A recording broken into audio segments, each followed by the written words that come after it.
নমস্কার, আমি দেবাশিস পাহাড়ি।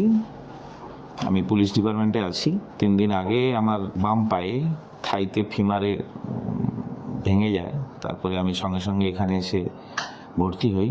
ভর্তি হওয়ার পর এখানে তাড়াতাড়ি করে সবাই, যত স্টাফ সবাই মিলে খুব তাড়াতাড়ির মধ্যেই সেই দিন রাত্রেই এখানে ডাক্তারবাবু সুগত বিশ্বাস ওনার আন্ডারে এবং ডাক্তার সৌরভ কুণ্ডু ও দুজনের থেকে আমার সেই রাত্রি অপারেশন হয়। অপারেশন করে প্লেট বসিয়ে যেটা বাকি যা যা চিকিৎসা সুন্দরভাবে করে। এই 2-3 দিনের ভেতরেই আমি আজকে ডিসচার্জ নিয়ে যাচ্ছি। অনেকটা রিলিফড।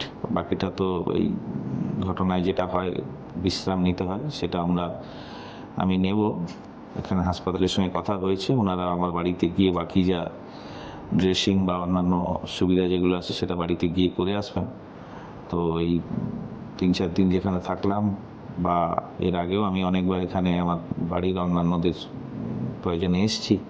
খুব ভালো ব্যবহার, চিকিৎসা ব্যবস্থাও খুব সুন্দর এবং খুব তাড়াতাড়ি যেটা কুইক রেসপন্স সেটা বলি, সেটাও খুব সুন্দর। যার কারণে আমি খুব সুন্দর করে এখানেই 3-4 দিন কাটিয়ে বাড়ি ফিরছি। সবাই ভালো থাকুন। নমস্কার।